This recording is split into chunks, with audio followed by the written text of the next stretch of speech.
ओम शांति। ऐसे थे ब्रह्मा बाबा निमित्त और निर्माण। जैसे बाप शरीर का आधार निमित्त मात्र लेते हैं, आधार समझने के कारण अधीन नहीं होते हैं, टेम्परेरी देह में आते हैं, ऐसे आप समझो कि हमने भी निमित्त मात्र शरीर का आधार लिया है। एक तो शरीर को निमित्त मात्र समझना है, दूसरा सर्विस में अपने को निमित्त समझना है, तब निर्माणता आएगी। फिर सफलता आपके आगे आगे चलेगी। सर्विस की सफलता का मुख्य आधार है ही नम्रता। जितनी नम्रता उतनी सफलता। नम्रता के गुण से सब आपके आगे नमन करेंगे। कोई भी निर्माण का कार्य करने के लिए निर्माण बनना है। यदि निर्माणता नहीं तो निर्माण नहीं कर सकते। इसके लिए एक स्लोगन सदा याद रखो। कोई भी कार्य हो, कैसा भी सरकमस्टांस सामने हो, पहले आपका महामंत्र स्मृति में रख स्वयं को झुकना है। स्वयं को झुकाना ही विश्व को अपने आगे झुकाना है। इसलिए सदैव एक दो में यही वृत्ति, दृष्टि और वाणी में रहे कि पहले आप। जैसे बाप दादा ने कभी भी संकल्प, बोल व कर्म में यह नहीं दिखलाया कि पहले मैं, ऐसे फॉलो फादर। यदि किसी आत्मा को बाप द्वारा मिला हुआ खजाना देने के निमित्त बनते हो तो यही स्मृति रहे कि बाप से लिया हुआ खजाना दे रहे हैं। इस स्मृति से श्रेष्ठ स्वमान का नशा भी रहेगा तो कर्म व नयनों में सदैव नम्रता भी रहेगी। विश्व का कल्याण नम्रता के बिना हो नहीं सकता। बाप को भी अपना तब बनाया जब बाप भी नम्रता से बच्चों का सेवाधारी बने। तो ऐसे फॉलो फादर, जितना ऊंच उतने ही निर्माण। यह बैलेंस रखने से कभी भी नुकसान नहीं होगा। जैसे साकार रूप में निमित्त बन हर कर्म संयम के रूप में करके दिखाया, ऐसे प्रैक्टिकल में आप बच्चों को फॉलो करना है। यदि हर कर्म संयम के प्रमाण है तो विजय हुई पड़ी है। यह स्वमान ही निर्माण बना देगा। जैसे बाप निर्माण बन बच्चों को रिगार्ड देकर राय सलाह देते रहे, ऐसे संयम के प्रमाण एक दो को रिगार्ड देना, यह भी निर्माण बनना है। निमित्त बनने वालों को अभी सिर्फ कर्म पर ध्यान नहीं देना है, लेकिन श्रेष्ठ वृत्ति द्वारा वायुमंडल बनाने के निमित्त बनना है। इसके लिए सदा यह स्लोगन स्मृति में रहे कि जैसी मुझ निमित्त बनी हुई आत्मा की वृत्ति होगी, ऐसा वायुमंडल बनेगा। किसी भी सेवा के निमित्त बनने का चांस मिलना, यह भी एक विशेषता की निशानी है। यह निमित्त बनने का पार्ट स्वयं को भी लिफ्ट देता है। औरों के निमित्त बनना अर्थात स्वयं को संपन्न बनाना। तो निमित्त भाव की विधि से सेवा में वृद्धि करो, लेकिन निमित्त बनने के साथ साथ स्नेही भी बनना है, क्योंकि स्नेह नहीं है तो न रहम दिल बन सकेंगे न नम्र चित्त। लेकिन कहीं कहीं अति स्नेह के कारण निर्माणता का गुण भी नुकसान करता है। इसलिए निर्माणता के साथ साथ मालिकपन का नशा भी चाहिए। चरित्र में सदा निर्माणता हो तो विश्व नव निर्माण का कर्तव्य ऑटोमेटिकली चलेगा। निर्माणता अर्थात निरहंकारी। निर्माणता से देह अहंकार स्वतः खत्म हो जाता है। ऐसे निर्माण स्थिति में रहने से निर्वाण स्थिति में सहज स्थित हो सकते हो। और जब वाणी में भी आएंगे तो भले शब्द कम होंगे, लेकिन यथार्थ व शक्तिशाली ज़्यादा होंगे। एक शब्द में भी हजारों शब्दों का रहस्य समाया हुआ होगा, जिससे व्यर्थ वाणी स्वतः समाप्त हो जाएगी। जैसे ज्ञान का सार छोटे से बैज में समाया हुआ है, ऐसे निमित्त और निर्माण स्थिति में स्थित रहने से एक शब्द में सर्व ज्ञान के राज समाये हुए होंगे।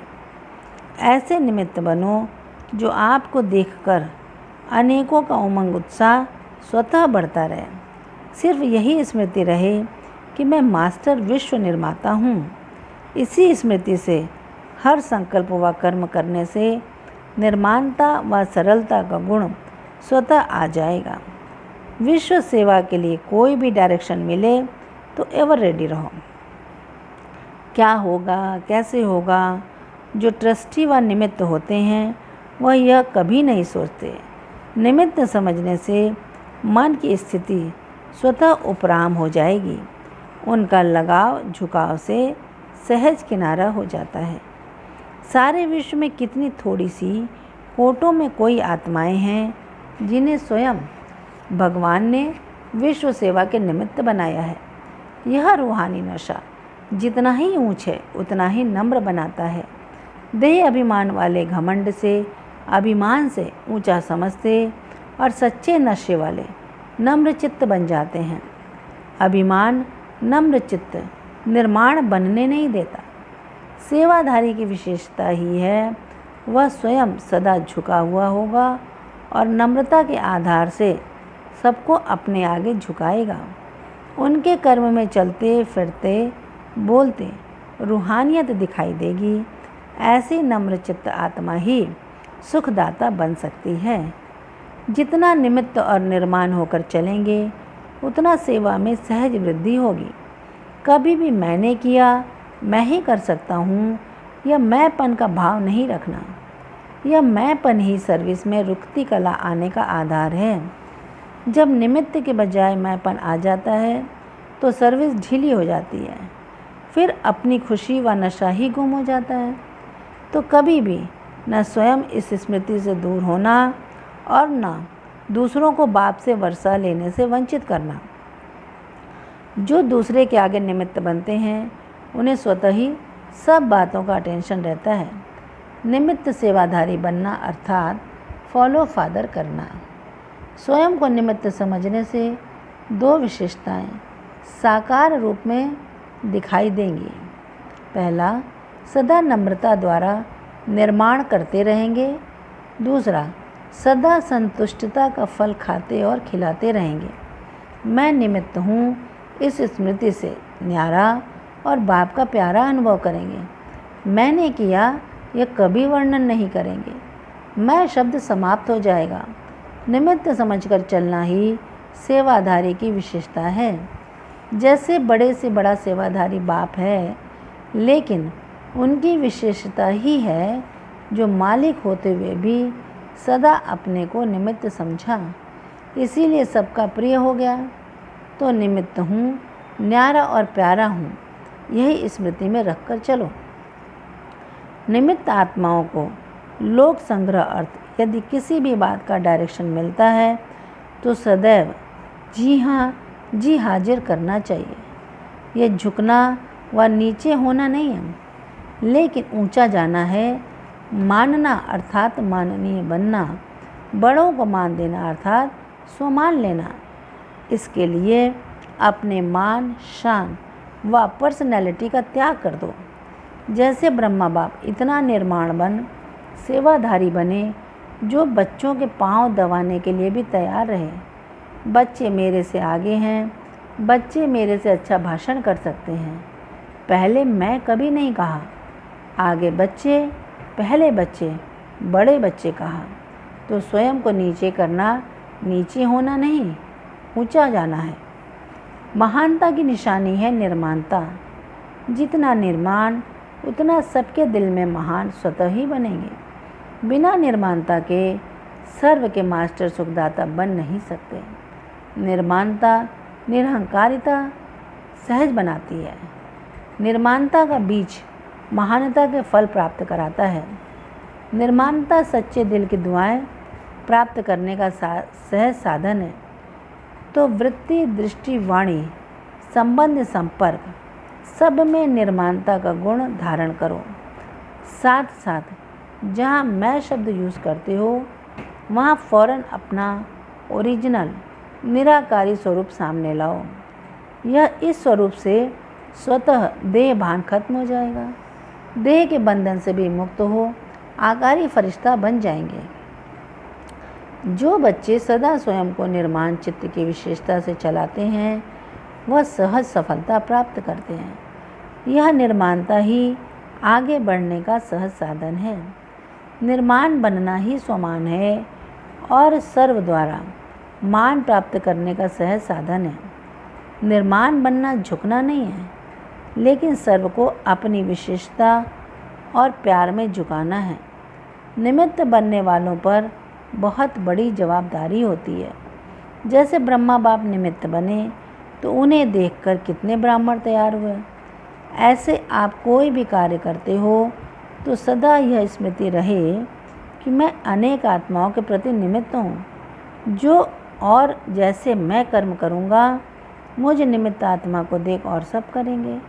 कर्म कैसा भी हो, लेकिन स्थिति सदा योग युक्त और युक्ति युक्त हो, इसको कहा जाता है फॉलो फादर। जो किसी भी सेवा के निमित्त बनता है, उसे सेवा का प्रत्यक्ष फल व भविष्य फल प्राप्त होता ही है। जहाँ निमित्त भाव है, मैंपन का भाव नहीं है, वहाँ सदा उन्नति है। यह निमित्त भाव शुभ भावना, शुभ कामना स्वतः ही जागृत करता है। निमित्त समझने से करावनहार बाप की याद रहती है और वह करावनहार स्वामी सदा ही सर्वश्रेष्ठ कार्य कराते हैं, इसलिए ट्रस्टी हैं, निमित्त हैं। यह भावना फलदायक है। जो निमित्त अर्थात ट्रस्टी समझकर चलते हैं, वह सदा हल्के रहते हैं और हल्के होने के कारण उनमें निर्णय शक्ति भी श्रेष्ठ रहती है, जिस कारण सदा सफलता का फल मिलता है।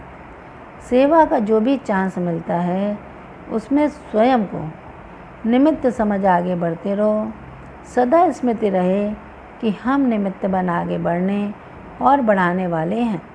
निमित्त और निर्माण की विशेषता को सदा साथ रखो, यही विशेषता सदा विशेष बनाएगी। निमित्त बनने का पाठ स्वयं को भी लिफ्ट देता है। औरों के निमित्त बनना अर्थात स्वयं संपन्न बनना। तो निमित्त बनो और साथ साथ भावना व श्रद्धा के आधार पर दृढ़ता से निर्माणता की विशेषता को धारण करो। दृढ़ता से सफलता प्राप्त होगी और निमित्त भाव की विधि से सेवा में वृद्धि होती रहेगी। जितना सेवाओं में स्वमान हो, उतना ही निर्माण भाव हो। करावनहार बाप ने निमित्त बन सेवा कराई, यह है निमित्त और निर्माण भाव।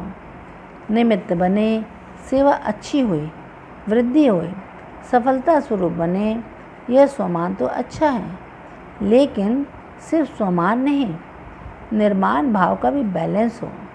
यह बैलेंस ही सदा सहज सफलता स्वरूप बना देता है। स्वमान भी जरूरी है, लेकिन स्वमान और निर्माण दोनों का बैलेंस नहीं तो स्वमान देह अभिमान में बदल जाता है। याद और सेवा का बैलेंस रखने वाले स्वमान और निर्माण का भी बैलेंस रखते हैं। इसी बैलेंस से सर्व की ब्लेसिंग प्राप्त होती है। अच्छा, ओम शांति।